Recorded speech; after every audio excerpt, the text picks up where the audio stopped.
السلام عليكم، نتمنى نلقاكم هذا الفيديو هذا في احسن الاحوال. اليوم غندير معكم الشباكيه، بما ان جاتني هذا الكوموند هذا في الوقت المناسب، يعني رمضان قرب، وخصوصا البنات اللي كانوا دخلوا عندي الانستغرام وطلبوني على المقادير. دابا غنزل لكم هاد الشباكيه ديال اللي حضرت بجميع التفاصيل، غادي نصوبها معكم من الاول حتى الاخر.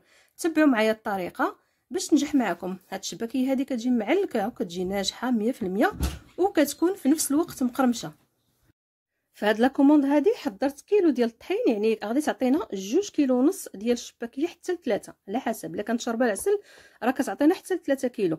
من بعد غنزل لكم في صندوق الوصف المقادير ديال نصف كيلو فقط باش تجيكم ساهله. كما كتلاحظوا معايا، شوفوا التعليقه اللي كتكون فيها، وكتكون يعني كتكون شاربه العسل. هذه هي الشباكيه ديالنا كيفاش كنحصلوا عليها، كتكون خاويه من الداخل وكتجي مقرمشه وكتجي هشيشه في نفس الوقت، يعني كتكون هشيشه من الداخل وواحد القرمشه اللي هي رائعه. هنايا في واحد الكاس اللي هو كيعبر 120 مليلتر، الكاس العنبه البنات. انا هاد الكاس هذا راه كيهز لي القياس ديال الكاس العنبه.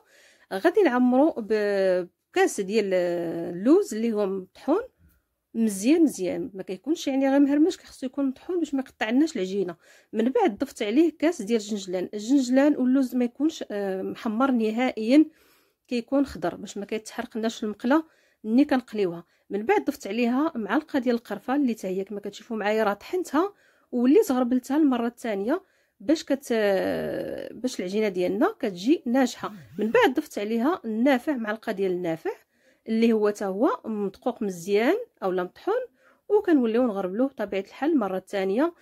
هنايا ضفت كاس ديال الزيت، من بعد ضفت عليها كاس ديال الزبده مذوبه.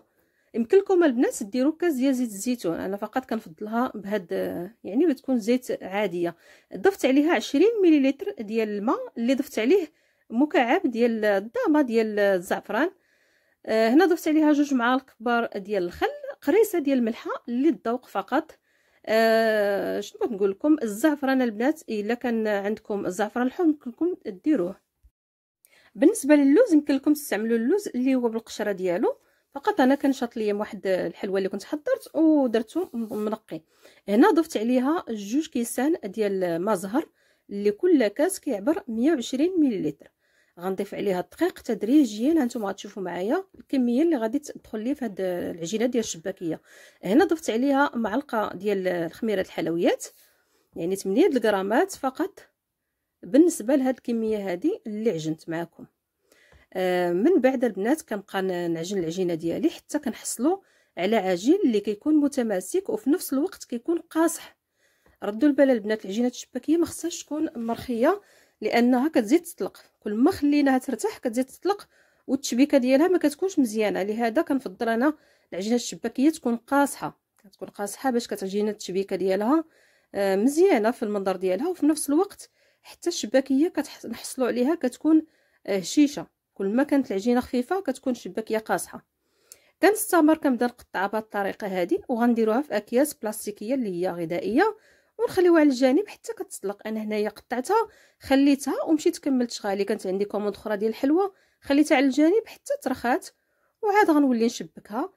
بالنسبه للبنات اللي بغاو يضيفوا شويه الخميره ديال الخبز، يمكن لك تضيفي قليل فقط، غير واحد شويه، يعني الراس ديال المعلقه صغيره، الراس يعني ما نفوتوش هاد الكميه هذه، وتكون لي ديالنا ديال في التشباك خفيفه. اما الا كنتو غتبيتوها ما ديروش فيها الخميره ديال الخبز، الخميره الفوريه نهائيا، اكتفيوا فقط بالخميره ديال الحلويات. الطريقه باش عجنت اليوم معكم شباكيه سهله بزاف، خصوصا اللي كتبغي تخدم هكا لي كوموند او لا حتى في دخول شهر رمضان الا كنا باغيين نخدموا كميه كبيره ما كتعذبناش نهائيا. ماشي عكس الطريقه الاخرى اللي غادي ندير معكم ان شاء الله مره اخرى. بالنسبه للناس اللي كيبغيو يخدموا بالطريقه الاخرى، يعني كتشدي الطحين وكتبقاي تبسبسيه بالزبده والزيت عاد باش كتضيفي ليه السوائل. هاد الطريقه هذه البنات ملي كنسبقوا السوائل هي الاولى كتجينا ساهله وما كتعذبناش وما كنبقاوش ندلكوها بزاف، هي كتكون دالكه راسها براسها. كما شفتوا معايا هنايا طلقت العجينه ديالي ودرتها على شكل مسمن. يعني هاد الطريقه هذه كتورق لنا العجينه، هي اللي كتخلي الشباكيه ديالنا كتجي مجعبه من الداخل وكتكون شاربه العسل. هنايا كما كتلاحظوا معايا عندي جوج طرق باش كنخدم انايا. يا اما كنطلق اشريطه العجينه ديالنا من بعد ما درت لها ديك الطريقه ديال الطي، خليتها حتى ارتاحت وقطعتها بالقطاعه اولا الجراره، 5 ديال الاشرطه. من بعد عندي هاد الطريقه هذه باش كنخدم اللي كتجيني انا ساهله ملي كنكون كنحضر كميه كبيره الشباكيه في الطلبيات. هاد الطريقه كتجيني ساهله، ما كنبقاش نعذب راسي ندير اشرطه يعني شريط بشريط. كنطلق العجين ديالي مزيان كنأكد عليه خصها تكون العجينه رقيقه باش الشباكيه ديالنا كتجي زوينه. هنا كنطلق العجين ديالي وكنبقى ندوز هاد الماكينه هذه اللي شفتوا معايا اولا القطاعه اللي كتعطينا هاد العجين هذا كيكون مقاد، يعني الشباكيه كتجي مقاده ما كتكونش وحده اكثر من الاخرى، وكيكونوا حتى ديك الاصابع حتى هما لداخل كيجيو مقادين، يعني الاشرطه لداخل كيكونوا متساويين. ها نتوما شفتوا كيفاش الطريقه اللي كنخدم بها الشباكيه راه كتجي ما كتحلش نهائيا في المقله. ها نتوما كما كتشوفوا عندي هنا 5 الاشرطه. كنقلب العجين ديالي على ماشي على الوجه، كنقلبوا على الجهه الاخرى اللي كتكون لتحت، ونولي ندير وحده فوق وحده، يعني كندير جوج الاولين وكيبقى الثاني كنخليه من التحت ونشد بصبعي وندورها، يعني كتجي سهله بزاف. انا غندير معكم هنايا بالعرض البطيء كما كتشوفوا. هذه هي الطريقه اللي كنخدم بها دائما، كتجي سهله ويمكن لكم الشباكيه تخدموا بزاف كميه كبيره وما كتحسوش بها نهائيا، ما كتعييكمش. ها انتم كما كتشوفوا كندير جوج اشرطه أو يعني 4، والخامس كيكون من التحت هو اللي غادي يعطينا ديك الوريده لتحت كما كتلاحظوا معايا. هذه هي البنات احسن طريقه باش كنخدموا الشباكيه. كاينين بزاف ديال الطرق غير هما شويه كيكونوا صعابين بالنسبه للمبتدئات. البنات اللي عاد غادي يبداو بهذه الطريقه هذه راه كتجي سهله، خصوصا 5 الاشرطه كتجي الوريده زوينه وكتجي مشبكه، كتعطينا منظر رائع. هنا العسل غنخلي لكم في صندوق الوصف اللي كنت حضرت، كيجي حتى هو البنات مزيان، كيكون كيكون شويه قاصح بطبيعه الحال. العسل الشباكيه راه كيكون قاصح ما كيكونش خفيف باش كتشربوا مزيان. هنا الزيت ديالي سخنتها مزيان وغادي نحط الشباكيه ديالي ونقص من على البوطه، يعني النار كتكون متوسطه ما كتكونش مجهده بزاف باش الشباكيه ديالنا كطيب من الداخل. هنا حتى غلات ليا الزيت مزيان كتكون سخنات، كنحسوا بها سخنت نحطوا الشباكيه ديالنا طيب ونهبطوا على النار، كنزلوها الى المتوسط كما كتلاحظوا معايا. هنا الشباكيه كتطلع الفوق، ملي كتشوفوها طالعه الفوق يعني راه كتكون خاويه ومجعبه، كتجي ما شاء الله كتجي غزاله. هنا الشباكيه ديالنا ما نخليوش حتى تحرق، غير كتبدا تشد اللون الذهبي كنحيدوها. انا راه الاضاءه ما كتساعدش عندي، هنا حصلت على شباكيه اللي كتكون اللون ذهبي، وباش ما تغلبكمش في الطياب منين تكونوا كتحيدوها من الزيت طفيو على النار باش ما تحرق لكمش ديك اللي كتبقى فوق البوطه. هذه هي الطريقه انا اللي باش كنتغلب على الشباكيه. اما الا بقينا كنهزو هذوك التالي اللي كيبقاو لنا في المقله كيتحرقوا بطبيعه الحال، غادي كتكون الزيت سخونه كتحرقهم. ها نتوما كما كتشوفوا العسل ديالنا حتى هو كيكون خاتر كيجي ما شاء الله.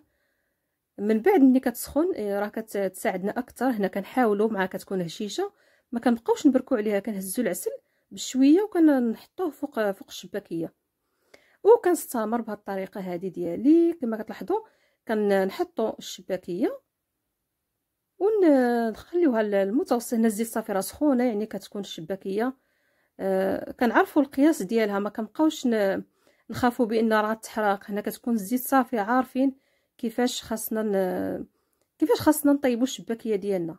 مازال في الاول ملي كتكون يلاه غنحطوا الشباكيه الاولى، يعني داك فاش كنحطوها في المقله المره الاولى صراحه الله بعد مرات تقدر تغلبنا وتخطف، اما المره الثانيه كنكونوا عارفين كيفاش غادي نطيبوها، يعني كنكونوا عارفين كيفاش الزيت ديالنا كيفاش دايره، واش سخونه ما سخوناش. هنا كما كتلاحظوا معايا هذه هي الشباكيه من بعد ما كتعسل. ملي كنعرف التشبيكه يعني ديك الحطه الثانيه اللي كنت درت في المقله، عفوا هذيك الحطه الثانيه بدات كطيب قربت، كنهز الشباكيه اللي في العسل ونحطها تقطر، كنخليوها المده اللي كطيب فيها يعني ديك الحطه الثانيه. على ما كتشرب العسل ونحيدوها. هنايا الشباكيه قربت طيب. هزيت الاولى وغنخليها تقطر على الجانب حتى كنحس بها صافي.